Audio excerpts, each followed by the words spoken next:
Hello everyone, welcome to my YouTube channel GS और CS.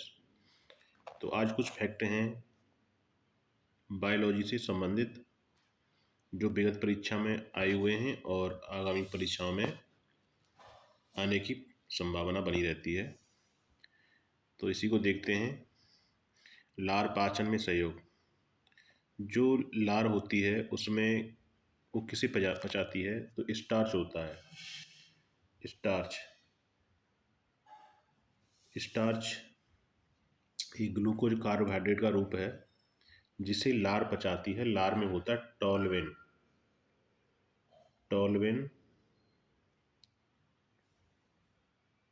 Toluene होता है एक हार्मोन जो पचाता है। एंजाइम होता है टोल्यूइन जो स्टार्च को पचाता है। नेक्स्ट, मानव शरीर में पाचन का अधिकांश भाग कहाँ पर संपन्न होता है? ये छोटी आंत में। छोटी आंत में जो भोजन होता है उसका अधिकांश भाग पचता है छोटी आंत में। वैसे तो मुंह लार के द्वारा पचना शुरू हो जाता है, लेकिन अधिकांश भाग छोटी आंत में पचता है। स्टार्च को ग्लूकोज में बदलने वाला एंजाइम स्टार्च को ग्लूकोज में बदलने वाला एंजाइम एमाइलेज हार्मोन होता है एंजाइम जो स्टार्च को ग्लूकोज में बदलता है। नेक्स्ट, हाइड्रोक्लोरिक एसिड कहाँ पर निकलता है? HCl। आमाशय में ये होता है HCl। HCl की मात्रा आमाशय में निकलती है, मतलब पेट में, जो भोजन को पचाने में सहायक होता है, जिसे बोलते हैं जठर रस। जठर अग्नि या जठर रस भी होता है हाइड्रोक्लोरिक एसिड। नेक्स्ट, ग्लूकोज को इथेनॉल में परिवर्तित करने वाला एंजाइम। ग्लूकोज को इथेनॉल में कौन करता है? जाइमेज। ग्लूकोज को इथेनॉल में। और स्टार्च को ग्लूकोज में चेंज करता है एमाइलेज। ग्लूकोज में और ग्लूकोज को इथेनॉल में जाइमेज और एमालेज, ये एंजाइम्स हैं। नेक्स्ट, यूरिया की उत्पत्ति कहाँ पर होती है? यकृत में, लीवर में यूरिया बनता है। इसके बाद एंजाइम लाइपेज का स्राव कहाँ होता है? लाइपेज एंजाइम का कहाँ पर सीक्रेशन होता है? अग्नाशय, प्रेंकियाज में होता है लाइपेज का सीक्रेशन, अग्नाशय में। नेक्स्ट, मानव शरीर की में पुच्छ जैसी संरचना कहाँ पर होती है? बृहदांत, बड़ी आंत में पुच्छ जैसी संरचना होती है जिससे जो बढ़ जाती है, जिसे अपेंडिक्स बोला जाता है, जिसकी मतलब आकार बढ़ जाता है तो अपेंडिक्स बोलते हैं जिसे। पुच्छ बेसिकली सेलुलोज को पचाने में सहायक होती है, और जो सेलुलोज जैसे कि जो पशु सेलुलोज खाते हैं चारे के माध्यम से, उसे पचाने में सहायक होती है जो पूंछ होती है। तो मानव पहले आदि मानव पहले यही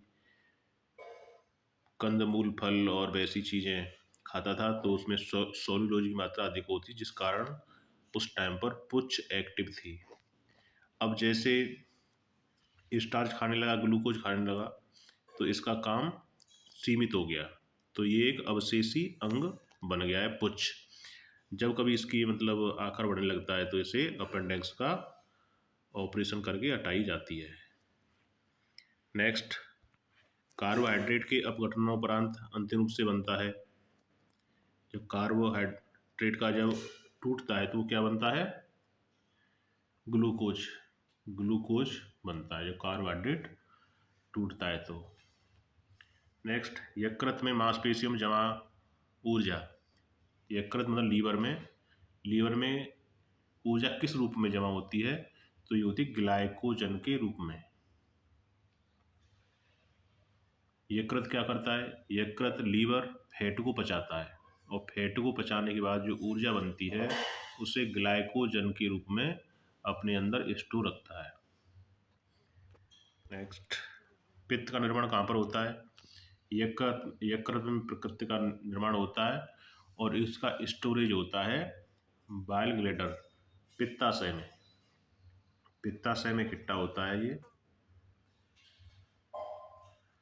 और पित्त का निर्माण होता है यकृत में, लीवर में बनता है और गाल ब्लैडर में स्टोर होता है, और इसी में हो जाती है कभी कभी स्टोन, पथरी की शिकायत होती है इसमें।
नेक्स्ट, अग्नाशय रस को पचाने, अग्नाशय को पूर्ण पाचक रस कहा जाता है, क्योंकि इसमें बहुत से एंजाइम ऐसे होते हैं जो प्रोटीन को पचाते हैं, चाइमेज, माल्ट एमेज, ट्रिप्सिन, रेनिन, ऐसे एंजाइम निकलते हैं जो इसे भोजन को पचाने में सहायक होते हैं। नेक्स्ट, एक स्वस्थ मनुष्य प्रतिदिन 2 लीटर आंत रस स्रावित करता है, मतलब 2 लीटर डेली, 2 लीटर आंत रस का सीक्रेशन होता है मनुष्य के शरीर में। नेक्स्ट, मानव शरीर की सबसे बड़ी ग्रंथि कौन सी होती है? यकृत। यकृत सबसे बड़ी ग्रंथि होती है जिसका वेट 1.5 kg, मतलब 1.5 किलो के करीब इसका वजन होता है यकृत का। नेक्स्ट, पित्ताशय में बनी पथरी का निर्माण कैल्शियम ऑक्जेलेट से होता है।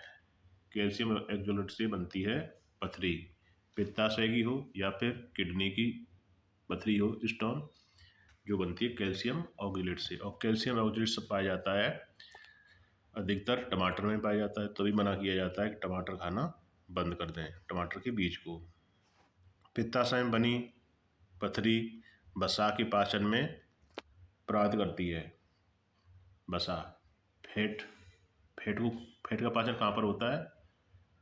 यकृत में। और यकृत में होने के साथ पित्ताशय में अगर पथरी बन जाती है तो ये फैट पचना प्रभावित हो जाता है, और जब पित्ताशय की थैली को निकाल देते हैं तो फिर बाद में फैट वाली चीज़ खाना बंद करनी पड़ती है। इंसुलिन हार्मोन की कमी से कौन सा रोग होता है? मधुमेह, डायबिटीज होती है इंसुलिन की कमी से। इंसुलिन निकलता है लैंगरेंस की द्वीपिकाओं होती हैं अग्ना प्रेंकियाज के अंदर, और उसमें से निकलता है इंसुलिन। इंसुलिन की खोजकर्ता कौन है? बेंटिंग ने इंसुलिन की खोज की थी। नेक्स्ट, ग्लूकोज को इथेनॉल में परिवर्तित करने वाला एंजाइम कौन सा है? अभी बताया था, जाइमेज। ग्लूकोज को एथेनॉल में चेंज करता है। एंजाइम मूलतः क्या होते हैं? ये प्रोटीन होते हैं, जैव उत्प्रेरक प्रोटीन होते हैं एंजाइम्स। दूध को पचाने वाले एंजाइम का नाम है रेनिन।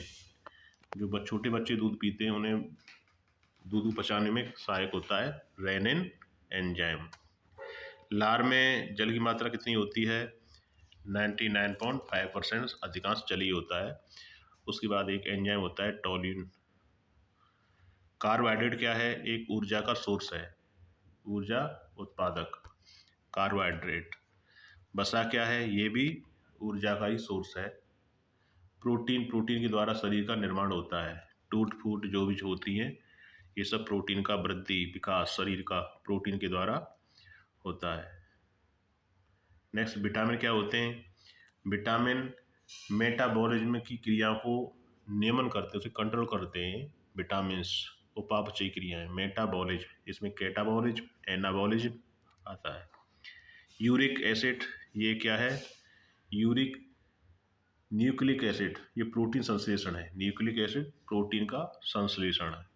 खनिज लवण क्या करते हैं? ये भी मेटाबॉलिज्म की क्रियाओं को नियंत्रित और नियमन करते हैं। रेगुलेशन एंड कंट्रोल, खनिज लवण। और जल क्या है? ये भी इसका काम भी उपापचयी क्रियाओं को एक्टिव करना है, मेटाबॉलिज्म कैटाबॉलिज्म। तो ये रही आपके बायोलॉजी के कुछ परीक्षा दृष्टि से जो आते हैं क्वेश्चंस, और नेक्स्ट वीडियो इसी से रिलेटेड आते रहेंगे। आपको अच्छा लगे तो सब्सक्राइब और लाइक करें। Thank you.